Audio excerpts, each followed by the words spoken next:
Hello guys, जल्दी से join कर लो फिर हम स्टार्ट करेंगे। Hello Abhilipsa, hello, good evening. Good evening Prachi, good evening. सब लोग ज्वाइन कर लो फिर हम लोग स्टार्ट करेंगे। आज का क्लास काफ़ी शॉर्ट होने वाला है, ठीक है। हम लोग सिर्फ सेल्स के बारे में पढ़ेंगे, फिर grouping of cells which is series combination and parallel combination. उसके बाद हम लोग 2 लॉज पढ़ने वाले हैं, कुछ क्वेश्चन सॉल्व करना है and then we are done with the theory. उसके बाद हम लोग काफ़ी सारे क्वेश्चन सॉल्व करेंगे इन द नेक्स्ट क्लास, क्योंकि हम लोग ने प्लान किया कि 2 लेक्चर्स रखेंगे जहाँ पे हम लोग काफ़ी सारे सर्किट्स और बहुत सारे क्वेश्चन सॉल्व करेंगे। पीवाईक्यूज इंक्लूडेड, डीपीपी के भी आंसर्स आपको मिल जाएंगे उसी पे, ठीक है। डीपीपी से याद है, क्या तुम लोगों ने फर्स्ट डीपीपी सॉल्व किया है जो इस चैप्टर के ऊपर था based on the last lecture? Question solve हुए उस डीपीपी से? बताओ बताओ बताओ।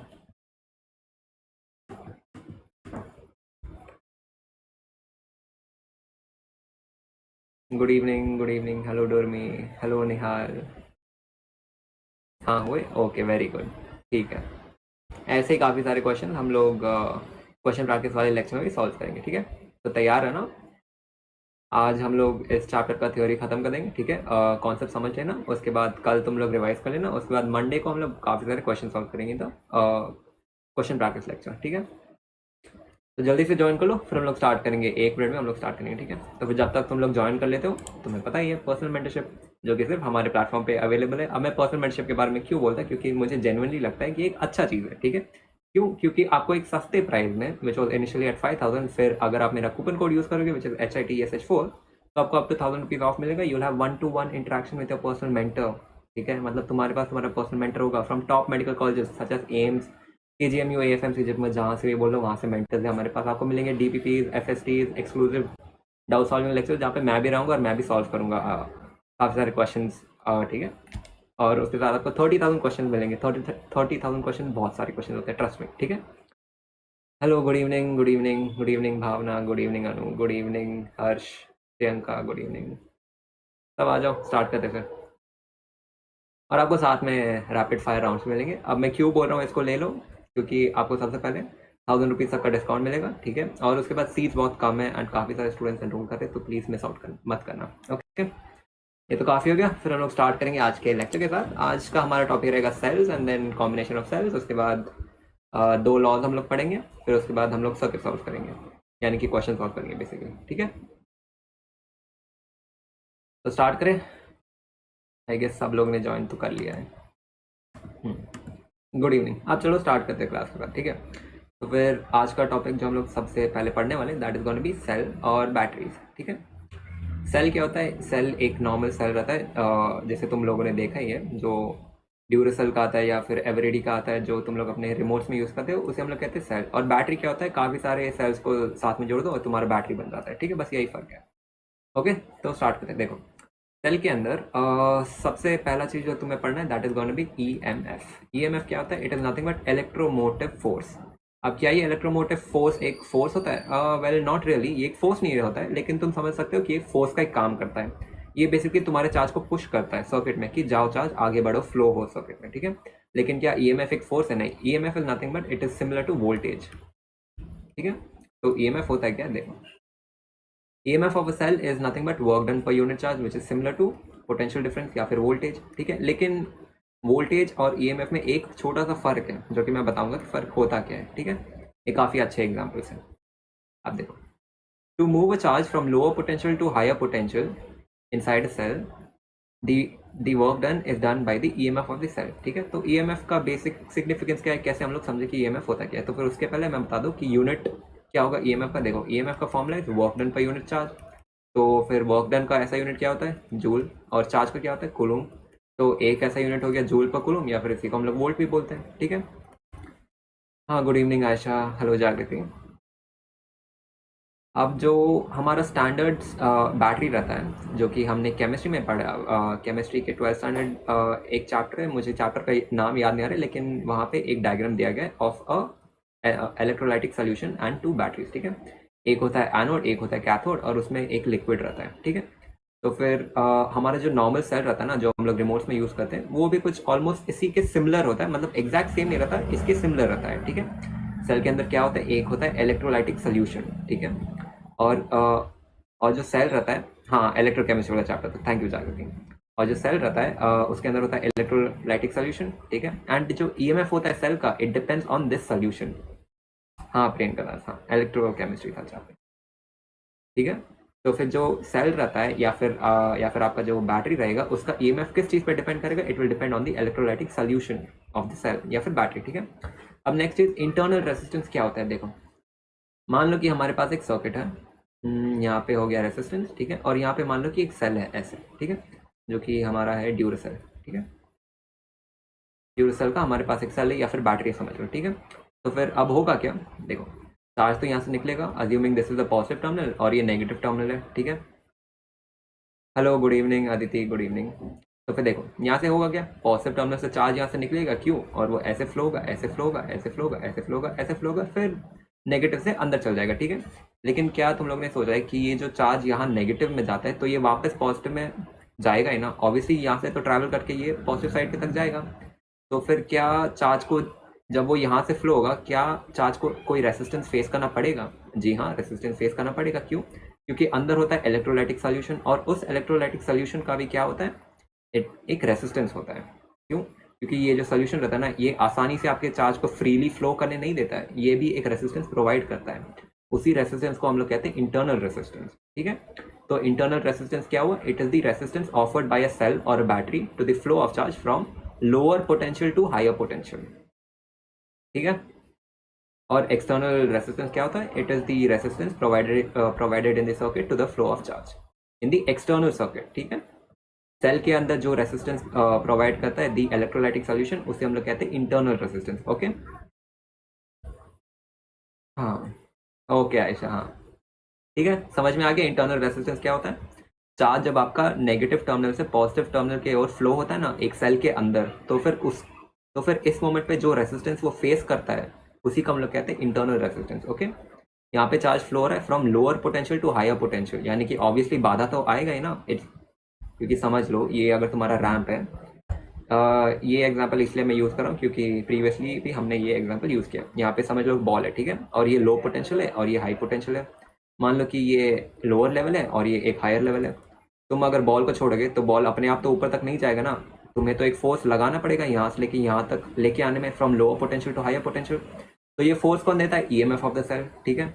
ईएमएफ ऑफ द सेल वो फोर्स देगा जो कि चार्ज को लोअर पोटेंशियल से हायर पोटेंशियल तक लेके जाएगा। लेकिन क्या आसान रहता है? नहीं, रेसिस्टेंस तो रहता है, उसी रेसिस्टेंस को हम लोग कहते हैं internal resistance of the battery, okay ठीक है। ओके सबको समझ में आ गया, ओके ठीक है। अब देख लो, मानो कि हमारे पास एक और सर्किट है, एक्सटर्नल रेसिस्टेंस आर, ठीक है, ये एक्सटर्नल रेसिस्टेंस है कैपिटल आर, ठीक है। और मान लो कि यहाँ पे हमारे पास एक सेल है जिसका ईएमएफ ई है, ठीक है, और इसका इंटरनल रेसिस्टेंस है आर, ठीक है।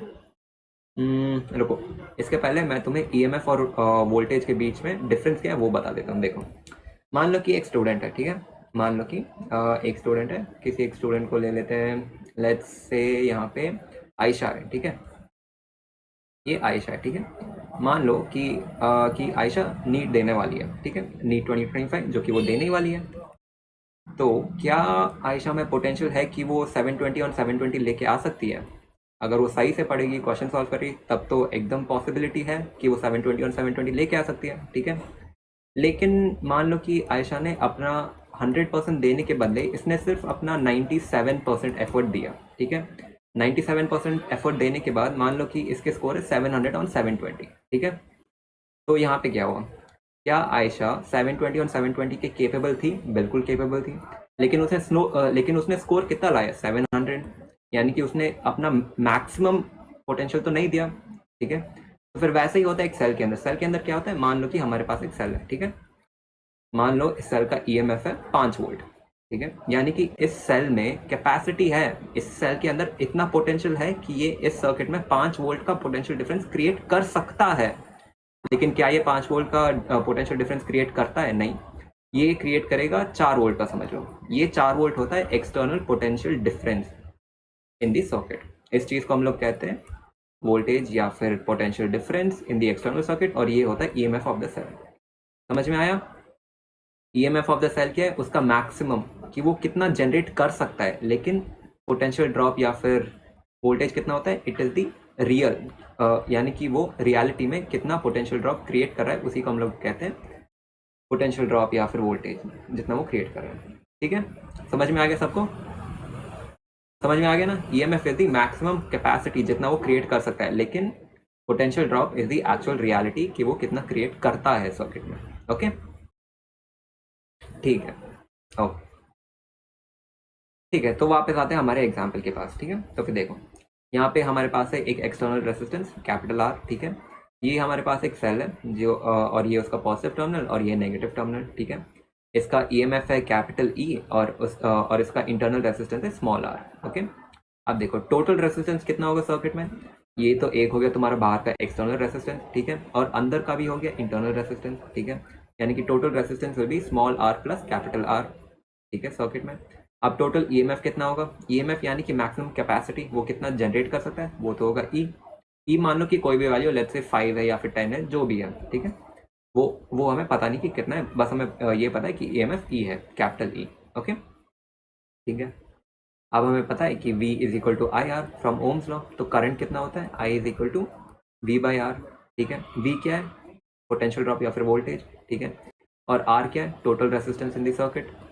ठीक है, अब अगर हम लोग इस सिचुएशन में कंसिडर करेंगे तो यहाँ से करंट निकलेगा, वो ऐसे फ्लो होगा, यहाँ से निकलेगा पॉजिटिव टर्मिनल से, फ्लो होते होते नेगेटिव टर्मिनल के हो जाएगा। ठीक है, अब अगर मैं पूछूं कि इस सिचुएशन में करंट कितना होगा, तो नॉर्मल चीज़ है कि current is nothing but voltage divided by the resistance. ठीक है, लेकिन ये कौन सा वोल्टेज होगा? ये होगा ईएमएफ ऑफ द सेल।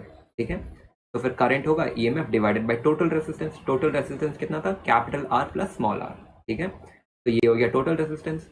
तो फिर यहाँ से अगर मैं इसे रीअरेंज करूँ तो EMF is equal to I into capital R plus small r. I क्या है? It is the current in the circuit. ठीक है, कैपिटल आर क्या है? एक्सटर्नल रेसिस्टेंस, स्मॉल आर क्या है? Internal resistance of the cell. ठीक है, तो यहाँ से अगर मैं ब्रैकेट हटा दूँ तो एप्सिलॉन या फिर ई, जिससे हम लोग ईएमएफ कहते हैं, it is equal to I R plus I R. ये आई आर क्या है? ये है एक्सटर्नल सर्किट के लिए, क्योंकि यहाँ पे जो हमारा सर्किट है, अगर मैं पूछूं कि इस रेसिस्टर के अक्रॉस पोटेंशियल डिफरेंस कितना है, तो वो कितना होगा? V is equal to I R. ठीक है, तो ये भी है same, V is equal to I R. तो ये क्या हो गया? ये हो गया एक्सटर्नल पोटेंशियल ड्रॉप, जिसे हम लोग बी से डिनोट करते हैं। ठीक है, और ये क्या है? स्मॉल, यहाँ पे स्मॉल आर इंटू आई चुकी है हमने, ये हो गया इंटरनल रेसिस्टेंस का ड्रॉप। ठीक है, तो E M F is equal to V plus I R. अब इसका सिग्निफिकेंस समझो इस स्टेटमेंट का कि E M F is equal to V plus I R. अगर हम लोग देखेंगे यहाँ पे, देखो अगर हम लोग वापस जाएंगे आयशा वाले एग्जाम्पल में, इसका ई एम एफ कितना होगा? 720। मान लो कि आयशा का ई एम एफ यानी कि मैक्सिमम कैपेसिटी है 720। ठीक है, लेकिन वो कितना लेके आए रियलिटी में, क्योंकि उसने अपना 100% नहीं दिया, तो मान लो इसका स्कोर आया 700। ठीक है, और बीच में कितना स्कोर छूट गया? 20 मार्क का, वो यहाँ पे ऐड हो जाएगा। ठीक है, तो फिर 720 कितना हो? 700 प्लस 20। ठीक है, तो वैसे ही ईएमएफ जो कि हमारा टोटल मैक्सिमम कैपेसिटी होता है एक सेल का जनरेट करने के लिए, that will be external potential drop plus internal potential drop. Internal potential drop क्यों हो रहा है? Due to internal resistance. ठीक है, सबको समझ में आ गया ये चीज? सबको समझ में आ गया? थम्स अप दे दो, फिर हम लोग आगे बढ़ेंगे। तो epsilon is equal to V plus I R. All clear? CC लिख दो, हाँ लिख दो, थम्स अप, कोई भी चलेगा। Okay Aditi, okay Dormi, okay Jagriti, okay Alita, okay Abhilipsa, Prachi, Dormi, Bhavna, Priyanka. Okay, सबको समझ में आ गया, सबको समझ में आ गया। ठीक है, अब आगे बढ़ते हैं। इसी चीज़ को अगर मैं इस पूरे फॉर्मूला को थोड़ा और मॉडिफाई कर दूँ तो मुझे मिलेगा कि potential drop is equal to external potential drop is EMF minus internal potential drop. ठीक है, ओके। अब अगर मैं पूछूं ओपन सर्किट में सिचुएशन क्या होगा? ओपन सर्किट क्या होता है? मान लो कि जो हमारा सर्किट था एक सेल के साथ, यहाँ पे रेसिस्टेंस और यहाँ पे ये कनेक्टेड नहीं है, मतलब ये सर्किट बीच में टूटा हुआ है। तो in that situation EMF will be equal to external potential drop, क्योंकि मान लो इस सेल का ईएमएफ 5 वोल्ट है, तो ये बाहर की तरफ भी 5 वोल्ट ही जनरेट करेगा। ओके, ठीक है, अब आगे बढ़ते हैं। अब नेक्स्ट जो एक और चीज़ हम लोग एग्जाम्पल के थ्रू पढ़ेंगे, that is going to be path of current. मान लो कि मैंने एक क्वेश्चन दिया है, ये तुम्हारा क्वेश्चन है, यहाँ पे हमारे पास एक सेल है, ठीक है, जिसका ईएमएफ ई है मान लो, और यहाँ पे एक्सटर्नल रेसिस्टेंस आर है। ठीक है, तो फिर अगर मैं पूछूंगा कि यहाँ से तो करंट निकलेगा, क्योंकि ये पॉजिटिव टर्मिनल है, नेगेटिव टर्मिनल यहाँ पे। ठीक है, तो करंट यहाँ से बाहर निकला, क्या करंट इस पाथ पाथ नंबर 1 यानी कि ऐसे फ्लो होगा या फिर क्या करंट ऐसे फ्लो होगा पाथ नंबर 2 से? बताओ विच path will the current flow, सोच के बताओ, कमेंट सेक्शन में बताओ, सॉरी चैट सेक्शन में बताओ कि तुम्हें क्या लगता है, क्या वो पाथ 1 फॉलो करेगा या फिर पाथ 2 फॉलो करेगा, बताओ, फिर देखते हैं। अदिति कह रही है पाथ 1, ओके, बाकी लोग बताओ तुम सबको क्या लगता है, पाथ 1 होगा या पाथ 2 होगा?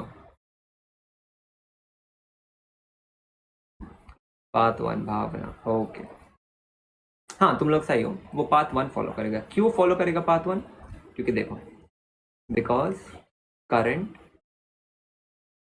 follows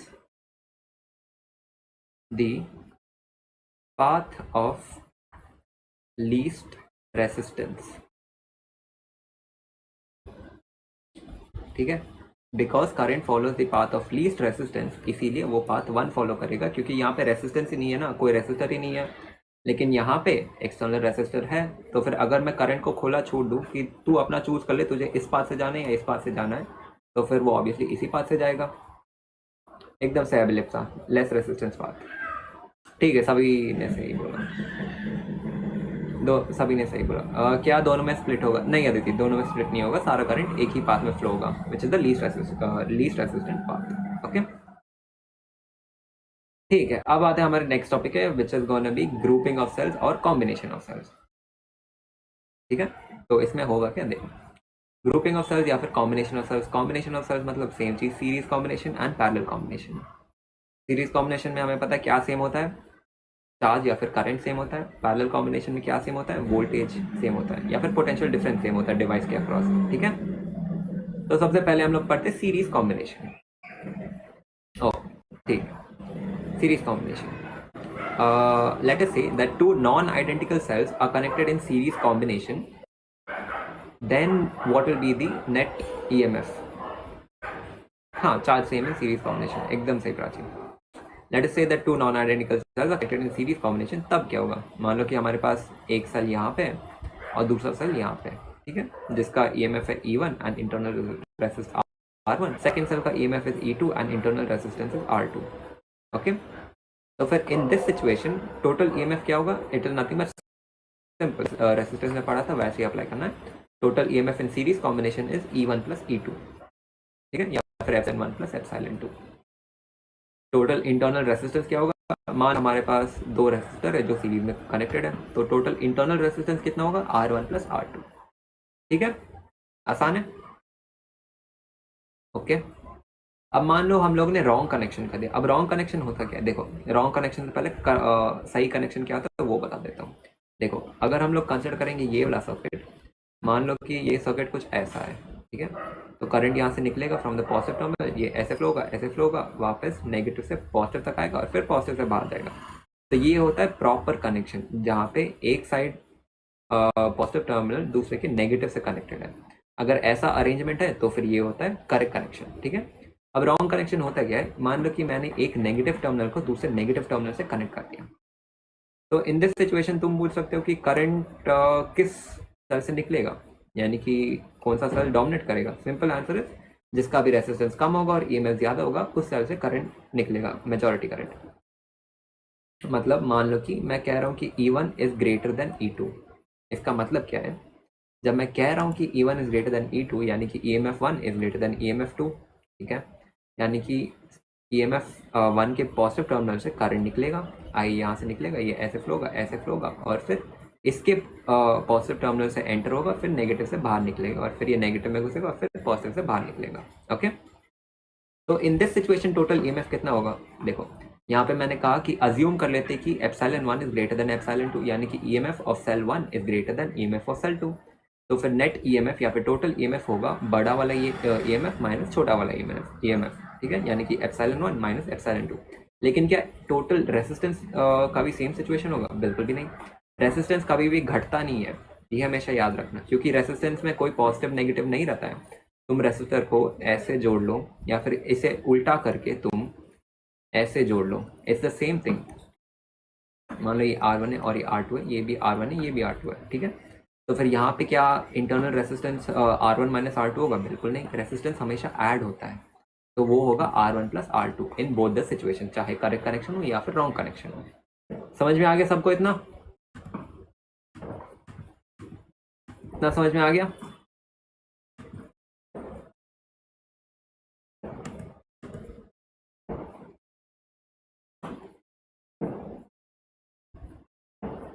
सबको समझ में आ गया? CC लिख दो, ऑल क्लियर, थम्स अप।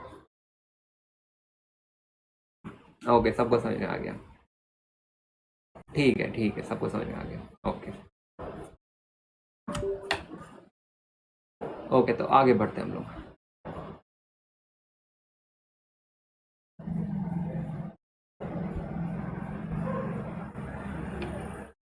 ठीक है, अब आगे बढ़ते हैं। अब एक क्वेश्चन सॉल्व कर लेते हैं।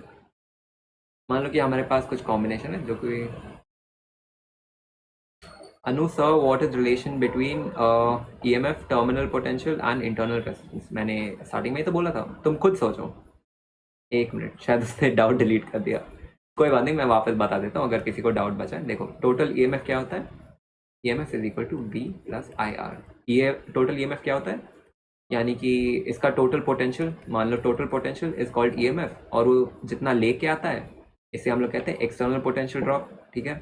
और फिर IR क्या होता है? इंटरनल पोटेंशियल ड्रॉप, ठीक है। हाँ, एकदम से समझ में आ गया अनु? तो आगे बढ़े। ओके, आगे बढ़ते हैं। ठीक है, आगे बढ़ते हैं हम लोग। अब एक क्वेश्चन सॉल्व कर लेते हैं, ठीक है। मान लो कि हमारे पास काफ़ी सारे सेल्स हैं इन कॉम्बिनेशन, ठीक है। क्या ये सब करेक्ट कॉम्बिनेशन में? चेक कर लो। Positive terminal, negative positive, negative positive, negative positive, हाँ, सारे सेल्स करेक्ट कॉम्बिनेशन में, यानी कि करेक्ट कनेक्शन में। एक का नेगेटिव दूसरे के पॉजिटिव से कनेक्टेड है, ठीक है। अब अगर मैं पूछूंगा कि इन दिस सिचुएशन करंट कितना होगा, तो तुम कैसे सॉल्व करोगे? देखो, सबसे पहले हमें पता है कि यहाँ पे n नंबर ऑफ सेल्स है जो कि सीरीज कॉम्बिनेशन में है, ठीक है।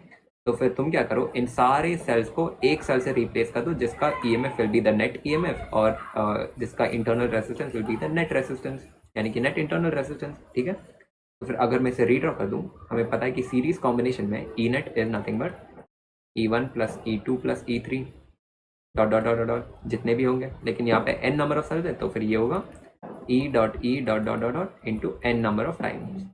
तो नेट EMF हमें मिलेगा NE, ठीक है, या फिर N एप्सिलॉन कह सकते हैं।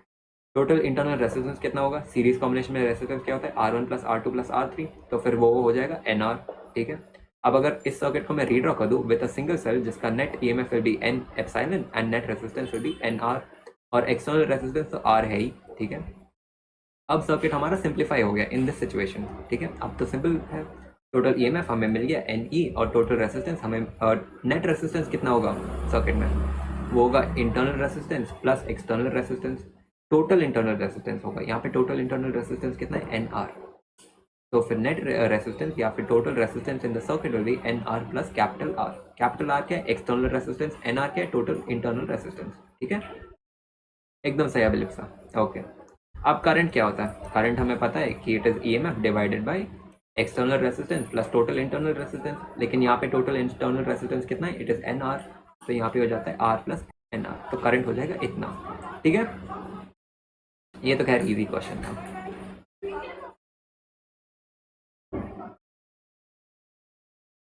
रॉन्ग कनेक्शन का केस वापस देख लेते हैं। अगर मैं मान लो कि 5 सेल है हमारे पास, ठीक है, जिनके EMF सेम है, एप्सिलॉन एप्सिलॉन एप्सिलॉन, ठीक है। और यहाँ पे इन दिस सिचुएशन हमने रॉन्ग कनेक्शन कर दिया, यानी कि ये और ये सही है, ये और ये सही है, लेकिन ये दोनों रॉन्ग कनेक्शन में आ गए। तो फिर नेट टोटल EMF कितना होगा? It will be nothing but, देखो, एप्सिलॉन 1 जो कि इतना प्लस एप्सिलॉन 2, क्योंकि एप्सिलॉन 1 एंड एप्सिलॉन 2 तो करेक्ट कॉम्बिनेशन में, तो ये हो जाएगा एप्सिलॉन 2 प्लस एप्सिलॉन 3, क्योंकि ये और ये वापस करेक्ट कॉम्बिनेशन में, माइनस एप्सिलॉन 4, क्यों? क्योंकि फोर्थ सेल जो है वो रॉन्ग कॉम्बिनेशन में है, यानी कि इसे हमने गलत तरीके से कंबाइन किया है, तो यहाँ पे आ जाएगा नेगेटिव एप्सिलॉन 4। अब इसको हटा दो और फिर देखो फिफ्थ सेल, क्या फिफ्थ सेल करेक्ट कॉम्बिनेशन में है? नेगेटिव पॉजिटिव, यानी कि ये वापस करेक्ट कॉम्बिनेशन में आ गया, तो वापस प्लस एप्सिलॉन 5, ठीक है।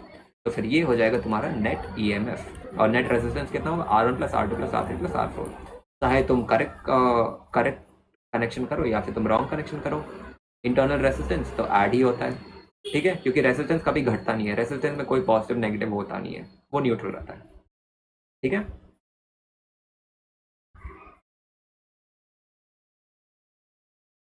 हाँ, ओके, समझ में आ गया ये वाला। रेसिस्टेंस इज ऑलवेज एडेड, कभी घटता नहीं है, ये हमेशा याद रखना। ओके, अब आगे बढ़ते हम लोग पैरेलल कॉम्बिनेशन में।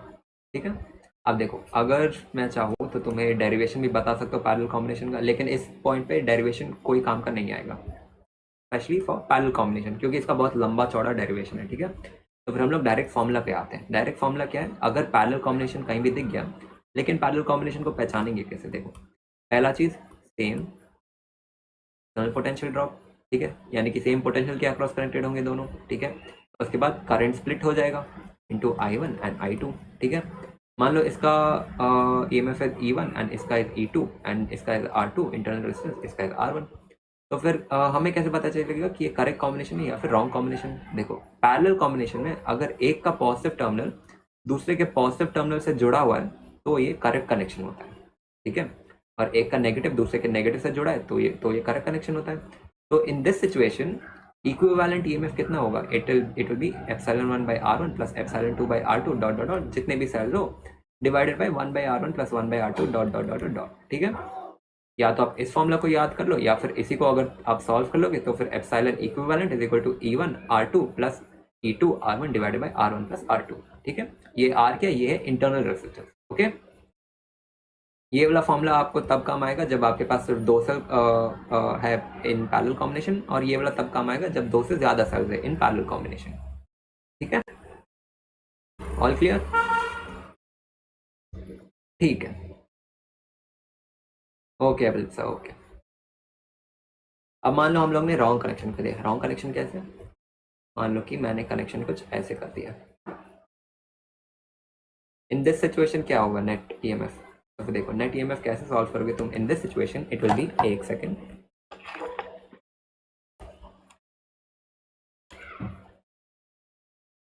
हाँ जी, वो चार्जर कनेक्ट करना था लैपटॉप में बस। ठीक है, तो रॉन्ग कनेक्शन के सिचुएशन में नेट ईएमएफ या फिर इक्विवेलेंट ईएमएफ कैसे निकालेंगे हम लोग? देखो, in wrong connection equivalent EMF will be the same. अगर तुम इस फॉर्मूला के हिसाब से चलोगे तो फिर यहाँ पे मान लो कि ये हमारा फर्स्ट सेल है और ये सेकेंड सेल है, तो फिर सेकेंड सेल के बीच में बस एक नेगेटिव साइन जोड़ देना। ठीक है, अगर तुम्हें दूसरे वाले फॉर्मूला के हिसाब से जाना है, विच इज दिस फॉर्मूला के हिसाब से, तो फिर equivalent EMF will B E1 R2 minus E2 R2। जो भी सेल रॉन्गली कनेक्टेड है उसके पहले माइनस डाल देना। ठीक है, और नीचे का रेजिस्टेंस कितना होगा? R1 plus R2। ठीक है, अब अगर मैं पूछूंगा कि पैरेलल कॉम्बिनेशन में इन दिस सिचुएशन, जो कि करेक्ट कनेक्शन है, इसमें नेट इंटरनल रेजिस्टेंस कितना होगा? बताओ, क्या net internal resistance R1 plus R2 होगा? बिल्कुल सही, R1 प्लस R2 नहीं होगा। क्यों? क्योंकि ये तो पैरेलल कॉम्बिनेशन है। इंटरनल रेजिस्टेंस क्या है? वो भी तो एक रेजिस्टेंस है, यानी कि दो रेजिस्टर्स यहाँ पे पैरेलल कॉम्बिनेशन में जोड़े गए हैं। और तुम्हें पता है कि पैरेलल कॉम्बिनेशन का नेट रेजिस्टेंस कितना होता है? 1 by R net is equal to 1 by R1 plus 1 by R2 dot dot dot, जितने भी रेजिस्टर्स हो। ठीक है, ओके, सबको समझ आ गया? अब मान लो अगर मैं रॉन्ग कनेक्शन कर दूं तो क्या होगा? तो इन this situation net internal resistance क्या होगा? क्या वो 1 by R1 minus 1 by R2 होगा? नहीं, it be 1 by R1 plus 1 by R2 plus dot dot dot, जितने भी रेजिस्टेंस कभी सबट्रैक्ट नहीं होता, हमेशा ऐड होता है। ठीक है, ओके, ठीक है, सबको समझ में आ गया? ओके अदिति, ओके अदिति, हाँ प्राची, एकदम सही। ठीक है, सबको समझ में आ गया। अब देखो, एक सिचुएशन जो कि काफ़ी सारे टेस्ट पेपर में आपको दिखेंगे जब तुम अपने फाइनल फ्यू मंथ्स में होगे नीट में, तो फिर एक कॉमन क्वेश्चन रहेगा कि in which situation will current be maximum. यानी कि तुम्हें एक सर्किट दिया जाएगा। एक सेकंड, सर्किट कहाँ ड्रॉ करूँ? हाँ, यहीं पर ड्रॉ करें। तुम्हें एक सर्किट दिया जाएगा जो कि कुछ ऐसा रहेगा। ठीक है, यहाँ पे इसका EMF will be epsilon and internal resistance R and external resistance will be R। ठीक है, और तुमसे पूछा जाएगा in which situation will current be maximum, यानी कि करंट जो है वो मैक्सिमम कब होगा। देखो, करंट मैक्सिमम कब होगा? यहाँ पे कुछ स्टूडेंट्स जिन्होंने क्लास ढंग से अटेंड नहीं किया है वो लोग बस कह देंगे कि मैक्सिमम करंट होगा I is equal to epsilon divided by R by R। लेकिन क्या ये मैक्सिमम करंट है? नहीं, ये है नॉर्मल करंट। लेकिन मैक्सिमम कितना होगा? मैक्सिमम तब होगा जब तुम करंट का इक्वेशन लिख के उसे डिफरेंशिएट करोगे, ठीक है। डिफरेंशिएट करने के बाद जो फाइनल आंसर मिलेगा वो क्या होगा, when external resistance is equal to internal resistance, in this situation maximum current is observed, ठीक है।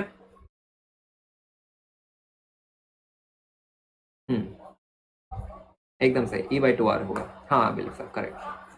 मैक्सिमम करंट कब होगा, जब एक्सटर्नल रेसिस्टेंस तुम्हारे इंटरनल रेसिस्टेंस के एकदम इक्वल हो जाए, फिर तुम्हें मैक्सिमम करंट मिलेगा।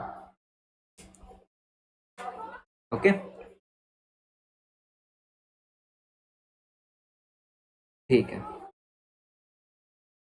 ओके, सबको समझ में आ गया। अब हम लोग बढ़ेंगे टुवर्ड्स किरचॉफ लॉ। ये बोर्ड एग्जाम में काफ़ी पूछा जाता है, Kirchhoff law, state the law with an example, बहुत बार पूछते हैं। लेकिन नीट में क्या हमें स्टेटमेंट लिखना नहीं, हमें तो मतलब है प्रिंसिपल से और कैसे अप्लाई करना है इसे, ठीक है।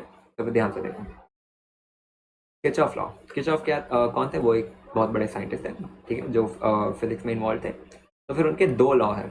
सबसे पहला लॉ होता है करंट लॉ, जिसे हम लोग जंक्शन लॉ भी कहते हैं, और दूसरा लॉ होता है वोल्टेज लॉ, या फिर लूप रूल भी कहते हैं इसे, ठीक है। तो फिर हम लोग बढ़ते हैं फर्स्ट सिचुएशन के ऊपर, विच is the first law, which is Kirchhoff's current law या फिर जंक्शन लॉ। ये कहता क्या है, देखो इसे समझाने का सबसे आसान तरीका है, मान लो कि यहाँ पे एक सर्कल है, ठीक है, और यहाँ पे ऐसे रोड है, ठीक है, ऐसे रोड है, ठीक है। मान लो कि यहाँ से दो लोग आ रहे हैं स्कूटी चलाते हुए, यहाँ से दो लोग और आ रहे हैं स्कूटी चलाते हुए, ठीक है। तो कुछ देर बाद वो लोग यहाँ से निकल जाते हैं, ठीक है। अब जाहिर सी बात है, यहाँ पे अगर दो लोग आए हैं तो फिर यहाँ से दो लोग आए, यहाँ से भी दो लोग आए, तो फिर निकलेंगे कितने, चार लोग। ऐसा नहीं है ना कि सिर्फ दो लोग आएंगे और तीन लोग निकल जाएंगे, ये तो नहीं होगा। जितने अंदर आए हैं उतने ही बाहर जाएंगे। मान लो कि यहाँ पे एक और रोड है, तो मान लो यहाँ से दो और लोग आए, तो फिर कितने बाहर निकलेंगे, टोटल 6 निकलेंगे बाहर। बस ये बेसिक से नॉलेज के ऊपर ही करंट लॉ या फिर जंक्शन लॉ बेस्ड है। देखो अब ये लॉ कहता क्या है, the algebraic sum of currents at any junction is equal to 0, यानी कि entering current is equal to exiting current. एकदम सही लिखा, हाँ, entering current is equal to exiting current. देखो समझते इसे, देखो मान लो कि हमारे पास यहाँ पे एक जंक्शन है। जंक्शन क्या होता है, एक ऐसा पॉइंट जहाँ पे बहुत सारे करंट्स आके मिलते हैं या फिर काफ़ी सारे वायर्स एक पॉइंट पे ज्वाइन होते हैं, ठीक है। तो फिर मान लो हमारे पास यहाँ पे एक जंक्शन है, ठीक है, और यहाँ से एक वायर है जिसमें करंट I1 फ्लो हो रहा है इन दिस डायरेक्शन, ठीक है। मान लो I2 इस डायरेक्शन में फ्लो हो रहा है और I3 बाहर की तरफ, I4 अंदर की तरफ और I5 बाहर की तरफ, ठीक है। तो फिर इन दिस सिचुएशन हम लोग कहते हैं कि entering current is equal to exiting current, ठीक है। अब इसके कुछ साइन कन्वेंशन है, entering current towards the junction are negative and exiting current are positive. हालांकि इस साइन कन्वेंशन को स्ट्रिक्टली फॉलो करना कोई कंपलसरी नहीं है। अगर तुम्हें फॉलो करना है तुम कर सकते हो, या फिर तुम साइन कन्वेंशन चेंज भी कर सकते हो, आंसर सेम रहेगा दोनों सिचुएशन में, ठीक है। एक सेकेंड यार, वापस ये चार्जर निकल गया, give me a second guys.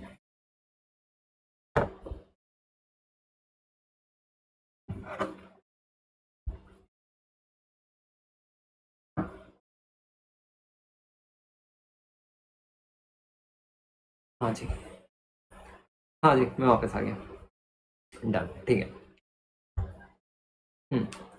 Sign convention क्या कहता है, entering current towards the junction are negative and exiting current are positive, ठीक है। हालांकि इस साइन कन्वेंशन को 100% फॉलो करना जरूरी नहीं है, फॉलो करना है, इट्स वेल एंड गुड। अगर तुम रिवर्स भी कर दोगे तो it's no problem, answer same ही मिलेगा तुम्हें, ठीक है। तो फिर अगर हम लोग इस लॉ के अलॉन्ग चलेंगे, यानी कि entering current is negative and exiting is positive, तो फिर यहाँ पे जंक्शन है हमारे पास। तो फिर सबसे पहले हम लोग देखते हैं एंटरिंग करंट कौन सा है। एंटरिंग करंट क्या होता है, मान लो इस जंक्शन की ओर जो जो करंट बढ़ रहे हैं उन्हें हम लोग कहते हैं एंटरिंग करंट, ठीक है। तो फिर यहाँ से तुम देख सकते हो I1 is entering the junction, ठीक है, I2 is also entering and I4 is also entering the junction, ठीक है।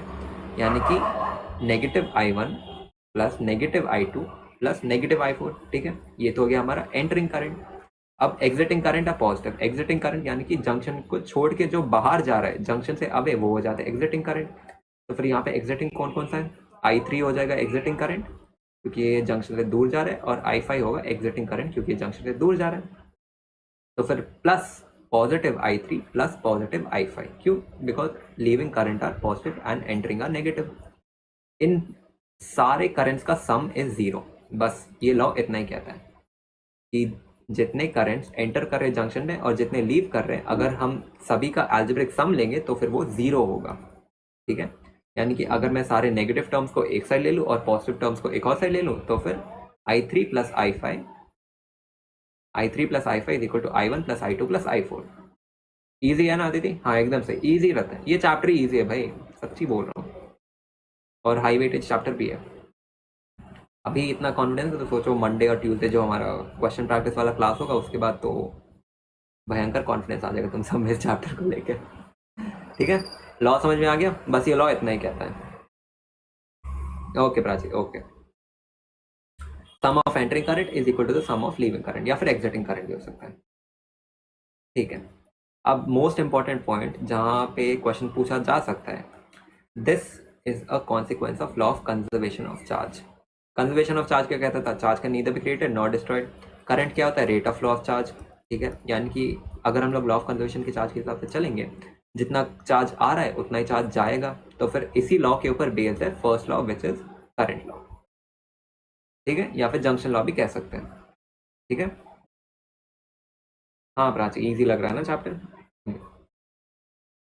Okay, next is Kirchhoff voltage law या फिर लूप रूल। ठीक है, अब इसे ध्यान से समझना। ठीक है, इसमें इसके ऊपर काफ़ी सारे क्वेश्चन भी हम लोग सॉल्व करेंगे बाद में। देखो ये लॉ क्या कहता है, पहले स्टेटमेंट देख लेते हैं। ये लॉ ये कहता है कि the algebraic sum of potential difference across each resistor, batteries or any device is equal to 0। इसका मतलब देखो इसे हम लोग अप्लाई कैसे करते हैं। पहले मैं इसके बेसिक बता देता हूँ तुम्हें। समझ लो कि हमारे पास एक रेसिस्टर है। ठीक है, हमारे पास यहाँ पे एक रेसिस्टर है। ठीक है, जिसका रेसिस्टेंस कैपिटल R है। ठीक है, यहाँ पे एक साइड में मान लो पोटेंशियल A है और दूसरे साइड में पोटेंशियल B है। ठीक है, और यहाँ से करंट इस डायरेक्शन में फ्लो हो रहा है। ठीक है, अब इस लूप ये वाला जो रूल है ना, लूप रूल, ये तभी एप्लीकेबल है when we consider a loop. Consider a loop का मतलब क्या है? देखो मैं तुम्हें एक एग्जांपल के थ्रू बताता हूँ। सर मैं क्वेश्चन लेके आया था। हाँ, मान लो कि हमारा सर्किट कुछ ऐसा है।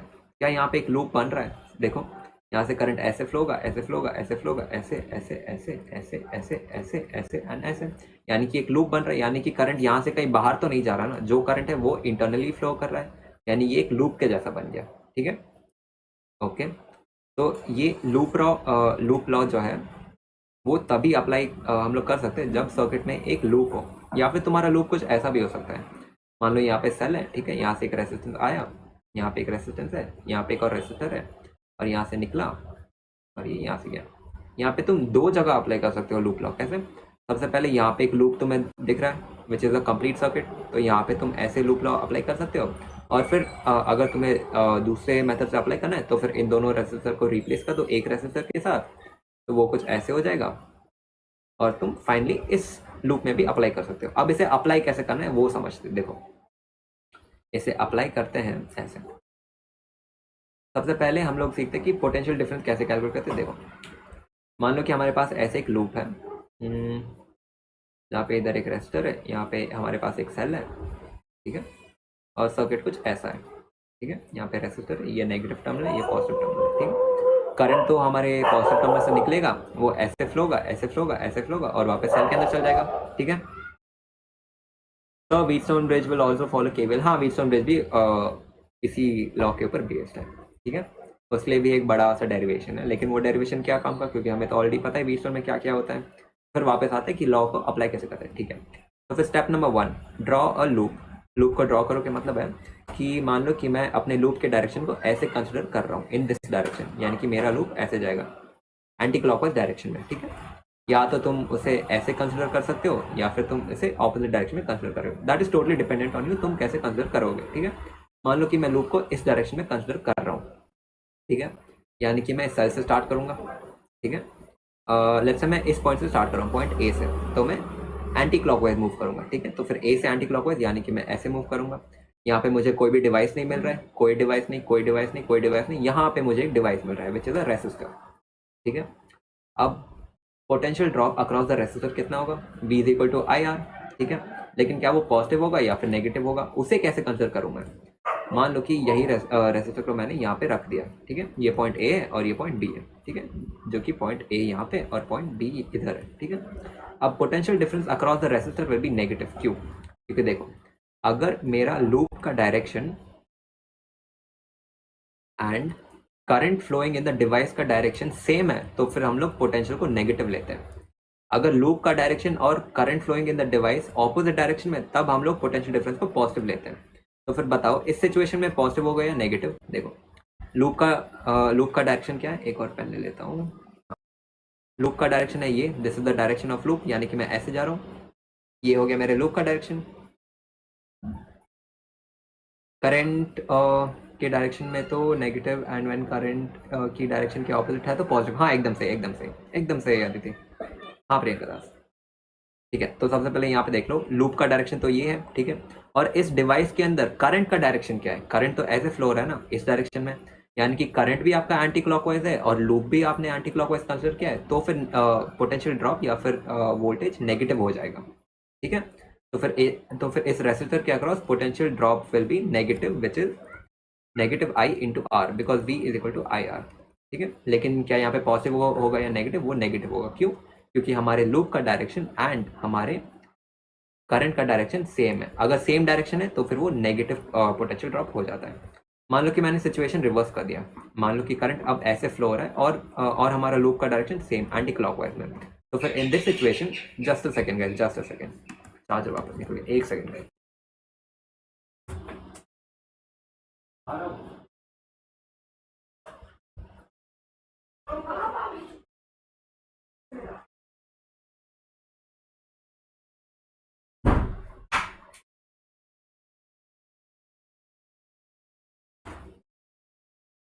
हाँ गाइस, तो वापस आते देखो, मान लो कि करंट का डायरेक्शन इस बार इस डायरेक्शन में, ठीक है, और हमारे लूप का डायरेक्शन है ऐसे, यानी कि लूप तो हमारा एंटी क्लॉकवाइज है लेकिन करंट हमारा क्लॉकवाइज है, तो फिर in this situation potential drop क्या होगा? वो होगा पॉजिटिव।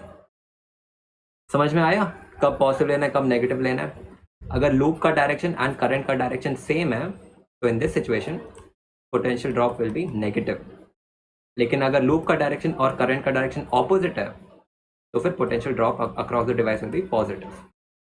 समझ में आ गया? क्लियर? डिवाइस का पता चल गया ना? अगर हमारे पास रेसिस्टर है या फिर बल्ब है या फिर कुछ भी है, उसके अक्रॉस अगर दोनों सेम डायरेक्शन में तो नेगेटिव होगा, अगर दोनों ऑपोजिट डायरेक्शन में तो पॉजिटिव होगा। ओके, ऑल क्लियर, ठीक है। Okay okay Priyanka. अब हम लोग बढ़ते सेल की ओर। सेल, जब हम लोग सेल की ओर आते हैं तब हम लोग दूसरा मेथड अप्लाई करते हैं। ये मेथड कैसे अप्लाई करते हैं? देखो, मान लो कि मेरा लूप का डायरेक्शन है इस डायरेक्शन में, ठीक है, तो फिर मैं कैसे बताऊंगा कि सेल के अक्रॉस पोटेंशियल डिफरेंस नेगेटिव है या पॉजिटिव है? ध्यान से देखो, ध्यान से देखना एक बार, ठीक है, ध्यान से देखो। यहाँ से अगर मैं लूप का डायरेक्शन ऐसे जा रहा हूँ, यानी कि पहले मैं ऐसे आया, फिर ऐसे, फिर ऐसे, सबसे पहले मुझे मिला पॉजिटिव वाला प्लेट सेल का, ठीक है। फिर अगर मैं आगे बढ़ूंगा तो मुझे मिलेगा फाइनल में negative plate of the cell, यानी कि इस सेल का potential drop will be negative. अब मान लो मेरा लूप का डायरेक्शन ऐसे है, यानी कि मैं ऐसे बढ़ रहा हूँ, सबसे पहले मुझे नेगेटिव प्लेट मिलता है, फिर मुझे फाइनल में पॉजिटिव प्लेट मिलता है, तो लास्ट में जो प्लेट मिलता है ना, वो होगा तुम्हारा sign of the potential drop. यहाँ पे लास्ट में मुझे पॉजिटिव प्लेट मिल रहा है, तो फिर यहाँ पे potential drop will B positive.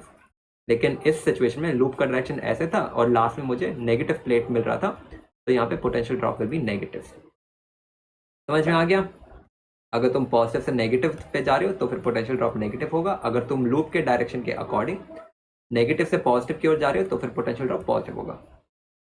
Simple simple count, तो फिर सेकंड प्लेट जो होगा चाहे वो पॉजिटिव है तो फिर पोटेंशियल ड्रॉप पॉजिटिव होगा, अगर तुम्हारा सेकंड प्लेट नेगेटिव है तो फिर पोटेंशियल ड्रॉप नेगेटिव होगा। ठीक है, ओके, ठीक है, सबको समझ में आ गया? ठीक है, सबको समझ आ गया, ओके ओके ओके, ठीक है। अब हम लोग अप्लाई करते हैं इन दिस सिचुएशन, ठीक है। अब इस क्वेश्चन में अप्लाई करते हैं, सॉल्व करते हैं इस क्वेश्चन को। अब क्वेश्चन क्या कर रहे हैं, देखो, क्वेश्चन ये कह रहा है कि 4 cells each of EMF capital E and internal resistance small r are connected in series to form a loop ABCD, ठीक है। Find the potential difference across AB and AC, ठीक है। तो अप्लाई करते हैं, तो इसे हम लोग कैसे अप्लाई करेंगे? हम लोग अप्लाई करेंगे सबसे पहले लूप लॉ, ठीक है, लूप लॉ अप्लाई करेंगे। हाँ जी, तो अज्यूम कर लेते हैं कि इस सेल से करंट इस डायरेक्शन में फ्लो हो रहा है, ऐसे करंट जो है वो ऐसे फ्लो हो रहा है इन एंटी क्लॉकवाइज डायरेक्शन।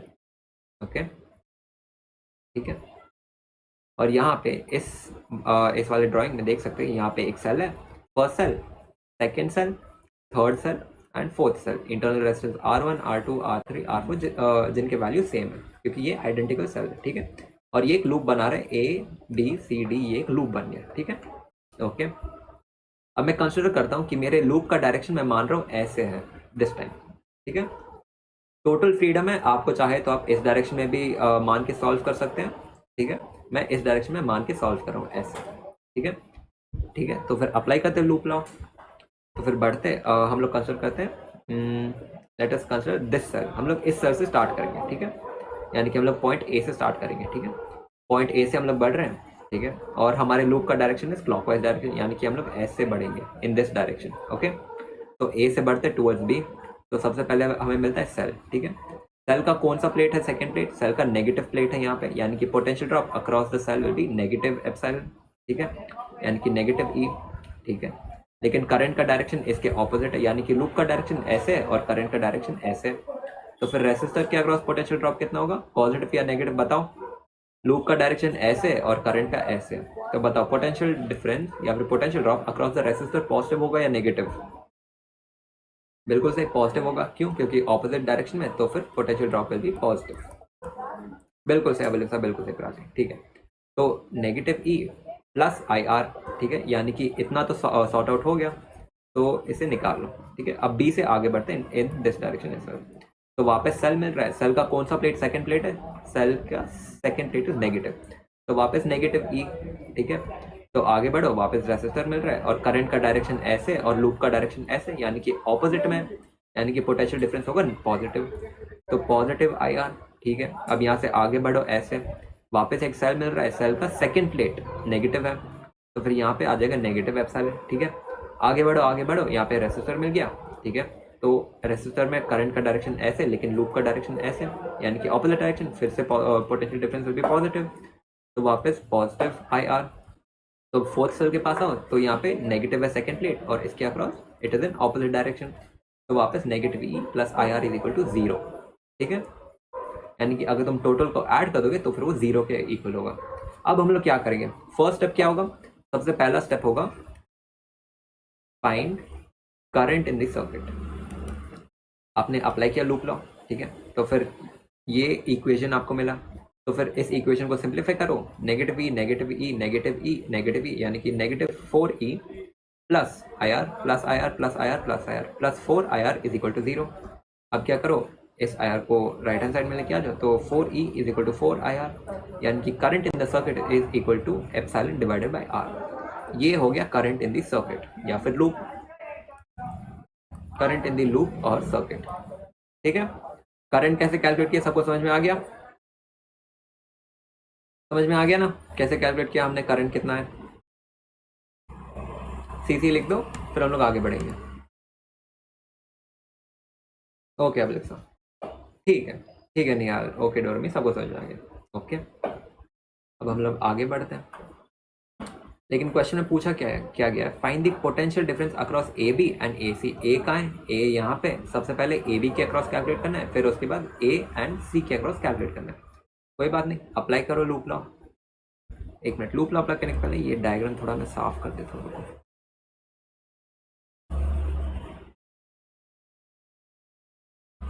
हाँ, अब देखो लूप का डायरेक्शन तो ये था। ओके, अब वापस लूप लॉ अप्लाई करो। सबसे पहला स्टेप था to calculate the current, current हमें मिल गया which is epsilon by R, ठीक है। अब वापस लूप लॉ अप्लाई करो, तो फिर देखो हमें कैलकुलेट करना है potential difference across A and B, ठीक है। तो फिर देखो स्टार्ट करो ए से, यानी कि V A will be the potential at A, ठीक है। तो लिखो वी ए, ठीक है। आगे बढ़ो तो तुम्हें सेल का नेगेटिव प्लेट मिलेगा सेकंड प्लेट, तो negative E plus I are, क्योंकि करंट का डायरेक्शन ये है और लूप का डायरेक्शन ये है, दोनों ऑपोजिट साइड में, तो प्लस आई आर। यहाँ पे आएगा नेगेटिव बी, ठीक है, क्योंकि हमें फाइनल में कैलकुलेट क्या करना है? डेल्टा ए बी या फिर बी ए माइनस बी बी कैलकुलेट करना है ना। तो सबसे पहले आएगा पॉजिटिव बी ए, फिर आएगा नेगेटिव बी बी, ठीक है। क्योंकि ये है हमारा सेकेंड पोजीशन जहाँ पे हमें कैलकुलेट करना है। ओके, अब यहाँ से आगे बढ़ो, वापस एक सेल मिलेगा, सेल का सेकेंड प्लेट इज नेगेटिव, तो वापस negative E plus I are, यहाँ पे करंट इस डायरेक्शन में और लूप इस डायरेक्शन में, तो वापस negative E plus I are जो कि ये वाला सेक्शन हो जाएगा, वापस negative E plus I are जो कि ये वाला सेक्शन हो जाएगा, इज इक्वल टू 0। ठीक है, अब यहाँ से वी ए और नेगेटिव वी बी को एक साइड लेके आ जाओ, तो ये हो जाएगा V A minus V B, और इस पूरे टर्म को तुम राइट हैंड साइड में लेके आ जाओ। अगर तुम इस पूरे टर्म को राइट हैंड साइड में लेके आओगे तो ये होगा V A minus V B is equal to 4 epsilon minus 4 I are.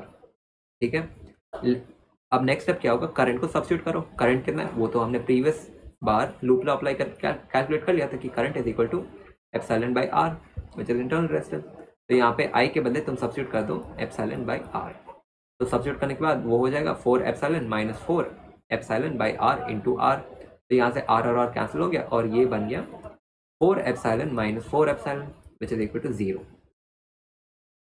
समझ में आया, V A minus V B is 0। समझ में आया ये वाला क्वेश्चन। आई अग्री कि थोड़ा सा लंबा हो सकता है लेकिन मेथड हमेशा काम करता है। ठीक है,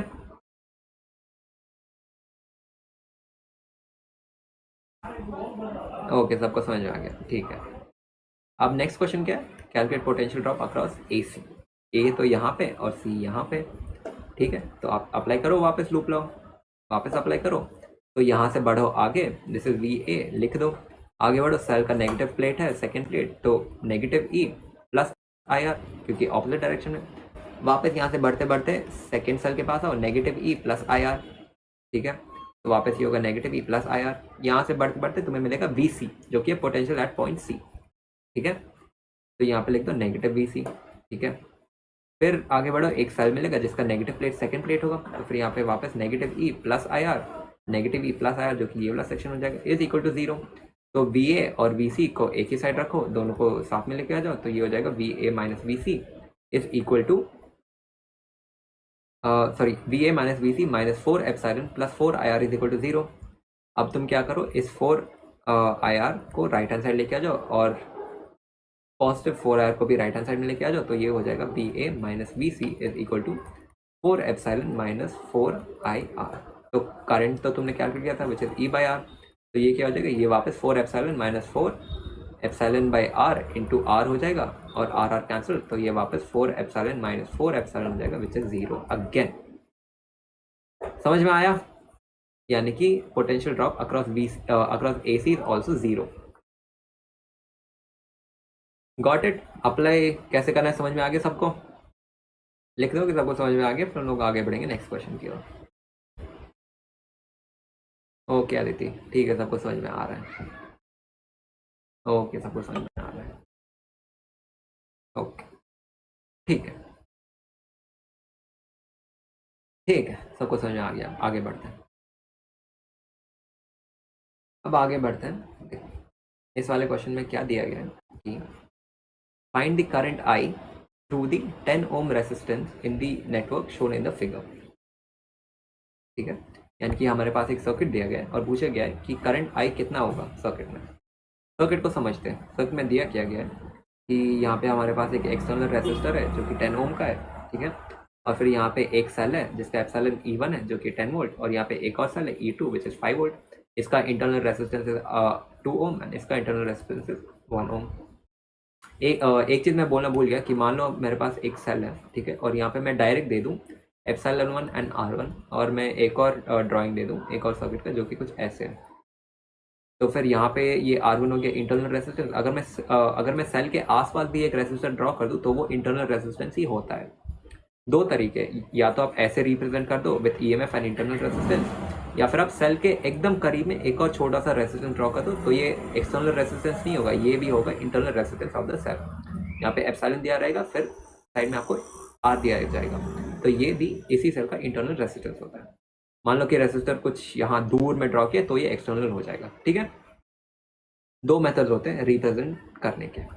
ओके, अब वापस क्वेश्चन की ओर आते हैं। तो ठीक है, यहाँ पे पॉइंट ए है और यहाँ पे पॉइंट बी है, और पूछा गया कि calculate the current I through the 10 ohm resistance, यानी कि एक्सटर्नल रेसिस्टेंस जो हमारे 10 ओम का है इसके अक्रॉस करंट कितना होगा। अब अगर तुम ध्यान से देखो, ये तो हो गया पैरेलल कॉम्बिनेशन ऑफ सेल, यहाँ पे हमारे पास पहला सेल है और ये दूसरा सेल है, ठीक है, और ये इंटरनल रेजिस्टेंस 1, इंटरनल रेजिस्टेंस 2। अगर हम इस पूरे सेक्शन को सॉल्व कर दें and we replace it with a single cell और एक सिंगल इंटरनल रेजिस्टेंस, तो ये फिर तो आसान हो जाएगा। ये हो जाएगा ई नेट और ये हो जाएगा आर नेट और ये हो जाएगा एक्सटर्नल रेजिस्टेंस 10 ओम का।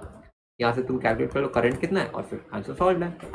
तो हम लोग सेम चीज़ अप्लाई करेंगे, पहले इस वाले सेक्शन को सिंप्लीफाई कर देंगे ऐसे, यानी कि इन दो सेल्स के नेट कॉम्बिनेशन को हम लोग कैलकुलेट करेंगे, फिर दोनों रेसिस्टर्स के नेट कॉम्बिनेशन को कैलकुलेट करेंगे और फिर उसे ई नेट और आर नेट कंसिडर कर लेंगे, ठीक है।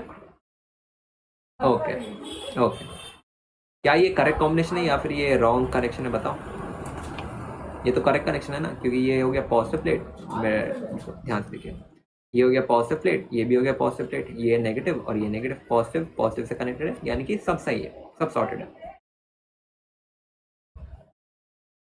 सर वो राइट साइड वाला अनोटेशन आपके पीछे, अच्छा वो सॉरी सॉरी सॉरी, वो कुछ नहीं, बस एक छोटा सा सर्किट का डायग्राम था।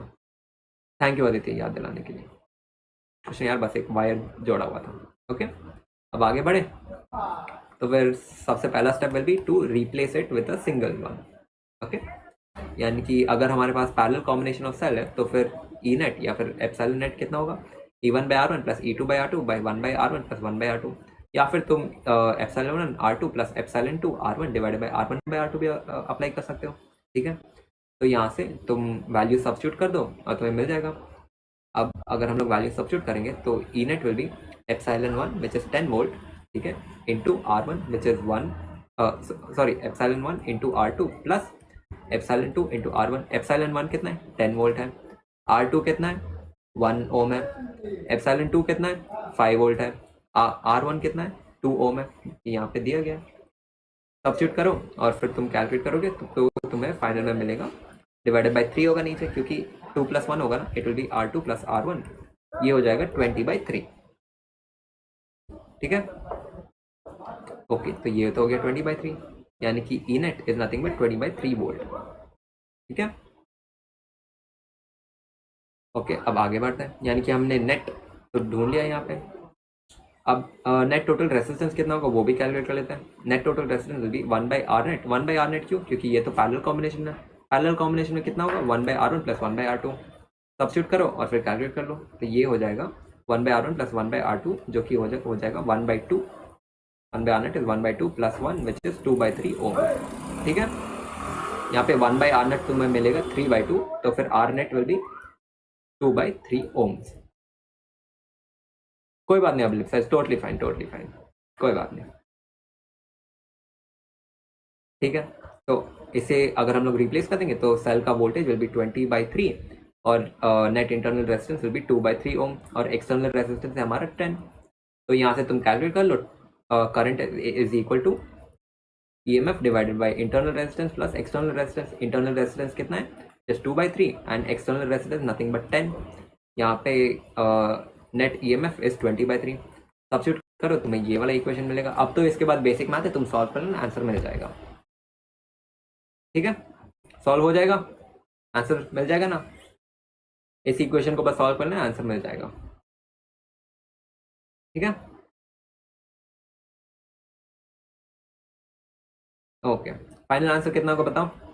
अगर तुम इस इक्वेशन को सॉल्व करोगे तो तुम्हें मिलेगा 20/3 इंटू 32/3। इसे वापस सॉल्व कर लो, ये हो जाएगा, तुम 4 से डिवाइड कर देना, ये हो जाएगा 5/8, 5/8 आंसर होगा। हाँ बिल्कुल सही, बहुत लोगों ने पहले ही सॉल्व कर लिया था। अभिलिप्सा एंड अदिति, प्राची, हाँ सब ने सही बोला था, 5/8 will be the final answer, ठीक है। तो करंट का वैल्यू हो गया 5/8 एम्पियर। ओके, ऐसे ही सारे लॉ को अप्लाई करना है और फिर सॉल्व करते रहेंगे, ठीक है। अब आगे बढ़ते हैं, आगे क्या है, आई गेस हम लोग बस अब लेक्चर के एंड पे ही आ गए हैं। एंड मत करना जल्दी, क्योंकि थोड़ा बातचीत कर लेंगे जाने से पहले। ये व्हीटस्टोन ब्रिज है, व्हीटस्टोन ब्रिज तो आपको पता ही है ना, ये मान लो हमारा व्हीटस्टोन ब्रिज है। हाँ, लेकिन एक इंपॉर्टेंट पॉइंट जो मैं बोलना भूल गया था व्हीटस्टोन ब्रिज के बारे में, देखो व्हीटस्टोन ब्रिज में होता क्या था, वी हैड इनिशियली 5 रेसिस्टर्स, जो कि कुछ ऐसा था, कॉम्बिनेशन कुछ इस प्रकार से था, दिस वाज आवर इनिशियल वाला, ठीक है, कुछ ऐसा था व्हीटस्टोन ब्रिज जहाँ पे बीच में भी एक रेसिस्टर था, ये मान लो R1, ये है R2 और ये है R3 यार, R3 एंड दिस R4 और बीच में है R5। तो फिर बैलेंस कंडीशन में होता क्या था कि मान लो ये पॉइंट ए है एंड पॉइंट बी है, तो फिर बैलेंस कंडीशन में हमें पता था कि delta V A B is equal to 0, यानी कि जो पोटेंशियल पॉइंट ए पे वही पोटेंशियल पॉइंट बी पे, ठीक है। और बीच वाले ब्रांच में करंट ही फ्लो नहीं होगा, क्यों? क्योंकि पोटेंशियल डिफरेंस नहीं है, यानी कि हम लोग बीच वाले रेसिस्टर को निकाल देते थे, ठीक है। ये होता था अब तक जो हमने पढ़ा था। लेकिन तुम्हें एक और चीज़ दिया जा सकता है व्हीटस्टोन ब्रिज में, तुम्हें बीच में रेसिस्टर को निकाल के एक गैल्वेनोमीटर दिया जा सकता है। एक गैल्वेनोमीटर होता क्या है? देखो, गैल्वेनोमीटर एक डिवाइस होता है जो कि छोटे से करंट को डिटेक्ट करता है, यानी कि बहुत छोटा, यानी कि माइक्रो एम्पियर में डिटेक्ट करता है, जैसे कि 0.1 माइक्रो एम्पियर हो गया वैसे करंट को, ठीक है। एमीटर क्या होता है? Ammeter is a device which detects current in the circuit, यानी कि ये बड़े करंट को कैलकुलेट करता है, जैसे 5 एम्पियर हो गया, 500 एम्पियर हो गया वैसे, ठीक है। गैल्वेनोमीटर 0.5 माइक्रो एम्पियर, यानी कि छोटे से करंट को डिटेक्ट करता है बस, ठीक है। ओके, तो फिर ये भी हो जाता है हमारा एक व्हीटस्टोन ब्रिज का सेटअप। जो इंपॉर्टेंट चीज याद रखना है, if the position of galvanometer and the battery are interchanged then the balancing condition will not change। balancing condition क्या होता है? मान लो ये रेसिस्टर P है, this is resistor Q, this is resistor R and this is resistor S। Balancing condition में क्या आता है? P by R is equal to Q by S, या फिर R1 by R2 is equal to R3 by R4, ठीक है। ये था बैलेंस कंडीशन। अब बैलेंस कंडीशन में मान लो कि मैंने क्या किया, मैंने इस सर्किट में से यहाँ पे जो हमारे पास सेल है और यहाँ पे जो गैल्वेनोमीटर है, इन दोनों को इंटरचेंज कर दिया। मतलब मैंने सर्किट को वापस रीड्रॉ किया है विथ सेम चीज़ को अगर मैं रीड्रॉ करूँ ऐसे, जहाँ पे बीच में मैंने सेल को लगा दिया है, ओके, और एक साइड मैंने यहाँ पे गैल्वेनोमीटर फिट कर दिया है जी। तो पूछा जा सकता है नीट में कि क्या बैलेंसिंग कंडीशन चेंज होगा? बिल्कुल भी नहीं। ये हमेशा याद रखना, if the position of galvanometer and battery are interchange then the balancing condition will never change. Balancing condition same होगा, which is R1 by R2 is equal to R3 by R4, ठीक है। ओके, अब ये कुछ और forms है Wheatstone bridge के, क्योंकि हमेशा जरूरी नहीं कि व्हीटस्टोन ब्रिज तुम्हें ऐसे ही मिलेगा इन दिस स्टैंडर्ड कंडीशन। अगर ऐसे मिल गया नीट में तो तुम लकी हो, अगर ऐसे ना मिला तो तुम अनलकी नहीं हो, बस थोड़ा सा तुम्हें अप्लाई करना पड़ेगा बेसिक्स। देखो, मान लो कि हमारे पास ये कुछ सेटअप है ऐसे, ठीक है। और अगर मैं पूछूं कि क्या ये व्हीटस्टोन ब्रिज है, तो फिर जब तुम नॉर्मली देखोगे तुम बोलोगे नहीं, लेकिन अगर तुम ध्यान से इस पोर्शन में देखोगे, इस वाले सेक्शन को देखो, क्या ये व्हीटस्टोन ब्रिज के से कुछ मिलता जुलता है? हाँ, क्या 5 रेजिस्टर है? 1 2 3 4 5, यानी कि ये वाला जो पोर्शन है हमारे पास, दिस वन, ये तो कुछ नहीं, बस व्हीटस्टोन ब्रिज ही है। मान लो इसे मैं P बोल रहा हूँ, इसे Q, इसे R और इसे S, और बीच में भी एक रेजिस्टर है। तो फिर अगर हम लोग देखेंगे बैलेंस कंडीशन क्या था, R1 by R2 is equal to R3 by R4। सारे आइडेंटिकल रेजिस्टर है, यानी कि सारे रेजिस्टर के वैल्यू R है। तो फिर अगर मैं देखूँ R divided by R is equal to R by R, which is exactly correct, यानी कि ये हो गया बैलेंस कंडीशन, यानी कि ये बीच वाला रेजिस्टर को निकाल दो, ठीक है। तो फिर अब सर्किट कैसे होगा? अब circuit will be something like this, और यहाँ पे आ जाएगा तुम्हारा external resistor R and R। अब ये दोनों हो गए सीरीज में और ये दोनों भी हो गए सीरीज में, तो इसे वापस रीड्रॉ कर दो तुम, ये हो जाएगा कुछ ऐसे, R और R हो जाएंगे 2R, और बीच में भी हो जाएगा 2R, और नीचे होगा R। अब ये तीनों है पैरेलल कॉम्बिनेशन में, यानी कि 1 by R net is equal to 1 by 2R plus 1 by 2R plus 1 by R। इसे सॉल्व कर लेना, आंसर मिल जाएगा, ठीक है। But when unbalance condition is solve, KVL as well as KCL use, एकदम सही है। अनबैलेंस कंडीशन के ऊपर काफ़ी क्वेश्चन आते नहीं है, लेकिन मैं काम करूंगा, नेक्स्ट जो हमारा क्वेश्चन प्रैक्टिस वाला लेक्चर होगा उसमें एक अनबैलेंस वाला क्वेश्चन भी लेके आ जाऊंगा उसमें, ठीक है। तो सब लोग अटेंड ज़रूर करना वो वाला क्वेश्चन प्रैक्टिस वाला जो लेक्चर होने वाला है, ठीक है। वहाँ पे हम लोग बहुत सारे क्वेश्चन सॉल्व करेंगे इस चैप्टर के ऊपर, ठीक है। समझ में आया कैसे पहचानना है व्हीटस्टोन ब्रिज कहाँ होता है? बस थोड़ा सा फोकस करना, तुम्हें मिल जाएगा व्हीटस्टोन ब्रिज। अब आगे बढ़ते हैं, क्या ये सिचुएशन भी व्हीटस्टोन ब्रिज जैसा ही है? क्या 5 रेजिस्टर है? देखो 1 2 3 4 5, हाँ व्हीटस्टोन ब्रिज अप्लाई कर सकते हैं यहाँ पे मान लो पोटेंशियल A और B है। तो फिर तुम ध्यान से देखो, क्या ये बैलेंस कंडीशन सेटिस्फाई हो रहा है? कब होगा? Next class will be on Monday guys. Monday और ट्यूसडे हम लोग 2 दिन लगातार करेंगे क्वेश्चन प्रैक्टिस वाला क्लास, ठीक है ना? ठीक है अदिति, मंडे एंड ट्यूसडे होगा क्लासेस, ज्वाइन कर लेना। ओके, अब वापस आते क्वेश्चन की ओर। देखो क्या ये व्हीटस्टोन ब्रिज होगा? अगर मैं कहूँ कि सारे रेजिस्टेंस के वैल्यू आर है तो फिर चेक करो क्या R1 by R2 is equal to R3 by R4, एकदम सही। R by R is equal to R by R which is equal to 1, ये तो कंडीशन सेटिस्फाई हो रहा है।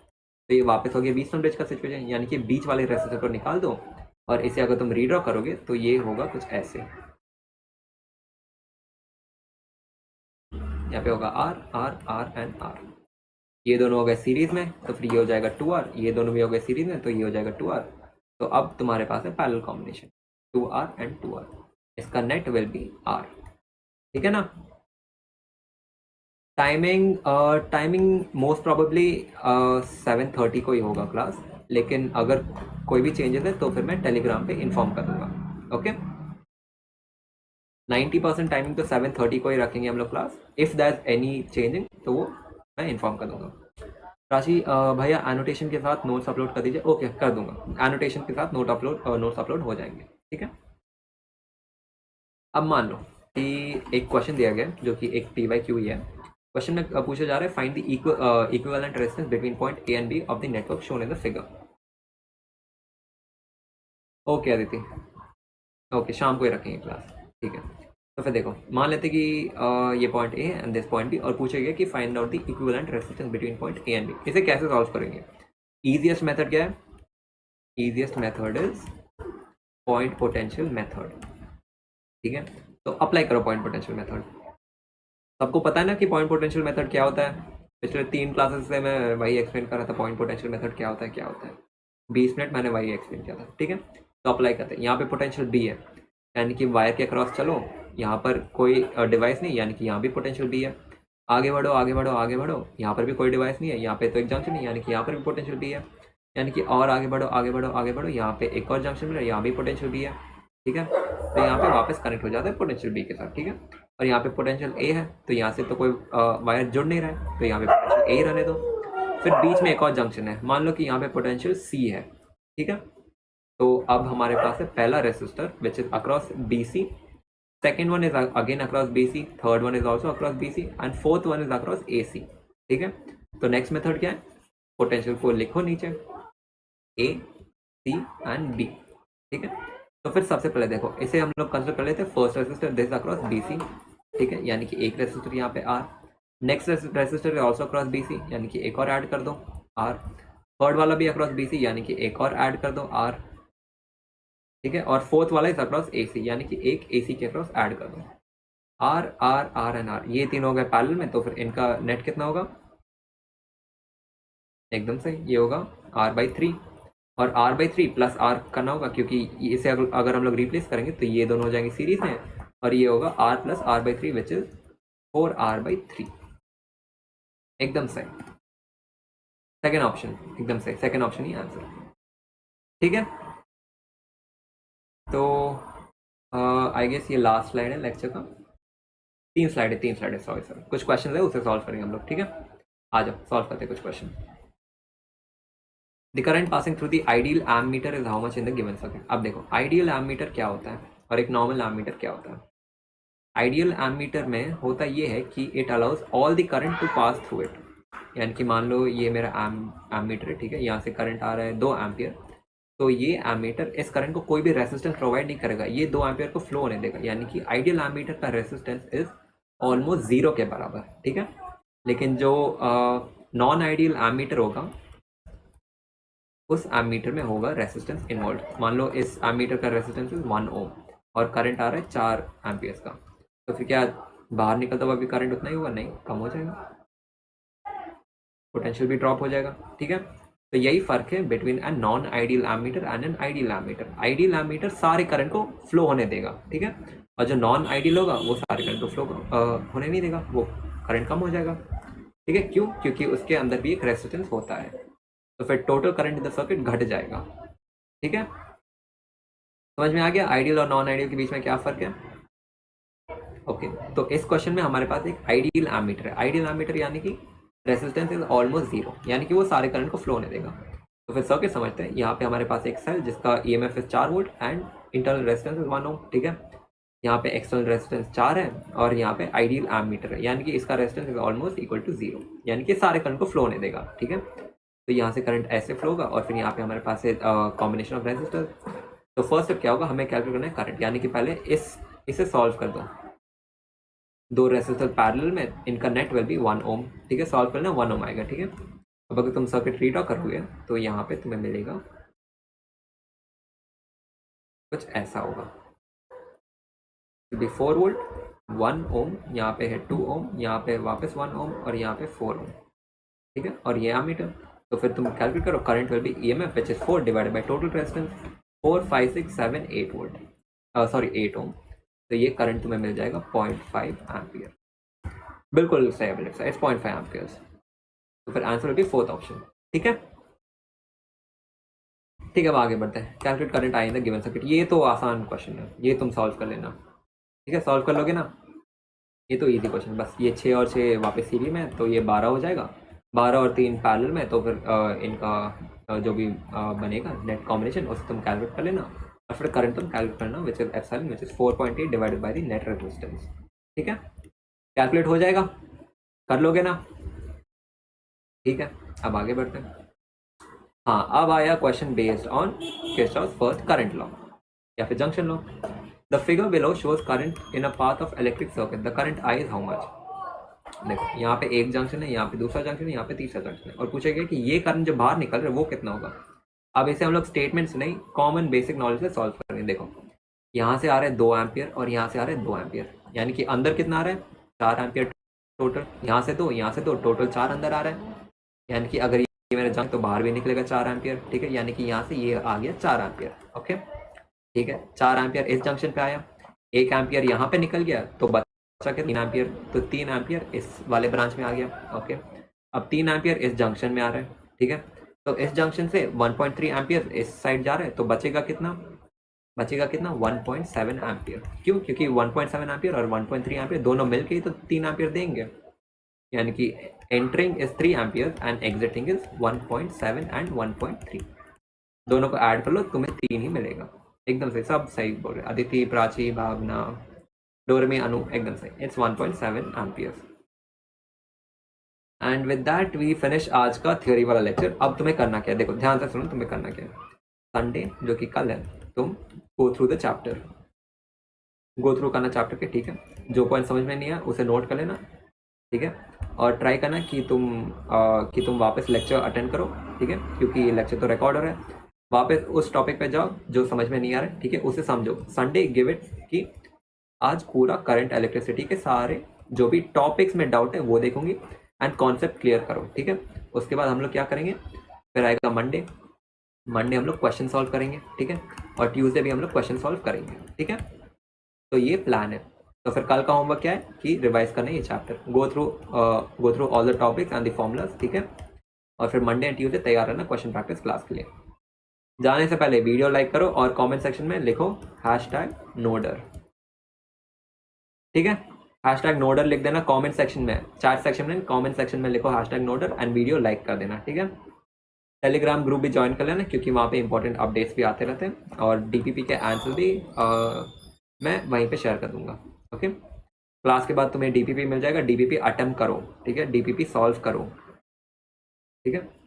तो what is your name? Anu, my name is Hitesh Gupta, ठीक है। आई गेस मैंने स्टार्टिंग में इंट्रोडक्शन नहीं कर किया था इस क्लास में, तो मैं वापस बोल देता हूँ, hello everyone, I am Hitesh Gupta, your physics educator in Shiv batch, ठीक है। ओके, कमेंट सेक्शन में लिख देना कि लेक्चर कैसा लगा, सब कुछ समझ में आ गया ना, ये भी बता देना। अगर सब कुछ समझ में आ गया तो अच्छा कमेंट लिख दो कि हाँ समझ में आ गया, पढ़ के मुझे भी अच्छा लगेगा, ठीक है। #नोडर लिख दो कमेंट सेक्शन में सभी लोग and like the video, okay. With that we finish आज का लेक्चर, ठीक है। ओके गाइस, गुड नाइट, ठीक है।